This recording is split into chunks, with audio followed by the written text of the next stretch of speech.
আলোচিত ব্রাহ্মণবাড়িয়ার কালীবাড়ি সংলগ্ন টিএনটি পাড়া দিনের আলোয় স্বাভাবিক জনপদ, কিন্তু সন্ধ্যা নামতেই কিশোর গ্যাংয়ের আধিপত্য বিস্তারকে কেন্দ্র করে চলা বিরোধী শেষ পর্যন্ত রূপ নেয় ভয়াবহ সংঘর্ষ ও গোলাগুলিতে। আর সে গোলাগুলির নেপথ্যে উঠে আসছে একের পর এক চাঞ্চল্যকর তথ্য।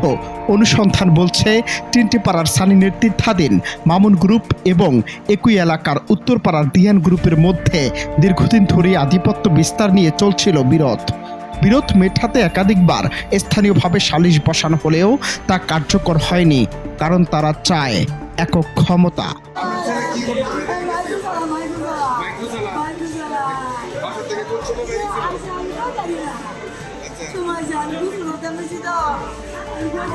পুলিশ ও মামলা সূত্র জানায়, শুক্রবার বিকেলে ইসলামী ব্যাংক মার্কেটের তৃতীয় তলায় দিহানকে ছুরিকাঘাতের ঘটনার মীমাংসা করতে দুই পক্ষকে নিয়ে সালিশ বসে, কিন্তু বিচার শেষ হওয়ার আগেই কথা কাটাকাটি ও উত্তেজনা চরমে পৌঁছায়। সন্ধ্যা 6:30টার দিকে কালীবাড়ি মোড়ে হঠাৎ টানা কয়েক রাউন্ড গুলির শব্দে পুরো এলাকা কেঁপে ওঠে। মুহূর্তে দোকানপাট বন্ধ হয়ে যায়, সাধারণ মানুষ আতঙ্কে ছুটে নিরাপদ আশ্রয়ে। ওপেন ফায়ারিং আমরা কল্পনা করতে পারি না যে এরকম একটা জায়গায় এমন ভাবে হঠাৎ করে এরকম একটা শুধু পরে দেখতে পেলাম যে অল্প বয়সী কিছু ছেলেমেয়েরা তারা ছোটাছুটি করছে। সেই গোলাগুলিতে রাব্বি নামের এক যুবক গুলিবিদ্ধ হন।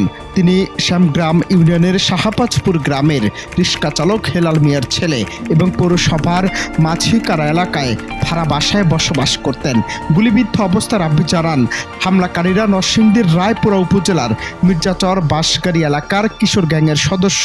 পূর্বের বিরোধের জের ধরেই পরিকল্পিতভাবে তাকে লক্ষ্য করে গুলি ছোড়া হয় বলে তিনি দাবি করেন।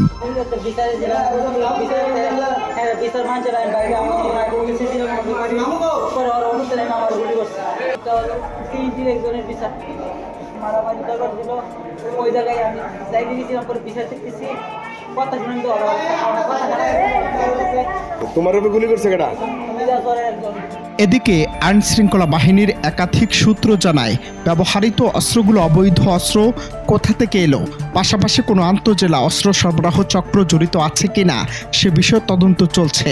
এই ঘটনার খবর পেয়ে অতিরিক্ত পুলিশ সুপার পিয়াজ বসাক এবং নবীনগর থানার ওসি রফিকুল ইসলাম ঘটনাস্থলে পৌঁছে 2 রাউন্ড গুলির খোসা উদ্ধার করেন বলে জানা গেছে। এদিন রাতে গুলিবিদ্ধ রাব্বির মা জোহরা খাতুন বাদী হয়ে 10 জনের নাম উল্লেখ সহ অজ্ঞাতনামা আরও 10 থেকে 12 জনকে আসামি করে নবীনগর থানায় মামলা দায়ের করেন। আমরা তদন্ত কাজ করতেছি, আমরা বিভিন্ন তথ্য পাইছি, আমরা মোটামুটি আইডেন্টিফাই কাজ করতেছি আমরা আরো। তো ওটা আমরা তো আসলে রিকভারি না হলে তো আসলে ঠিক বলা যাচ্ছে না। এরপর যখন ঘটনায় উত্তেজনা চরমে, তখন অভিযান চালিয়ে পুলিশ 5 জনকে গ্রেফতার করে। এর মধ্যে আছেন সালিশের নেতৃত্ব দেয়া ব্যক্তিও।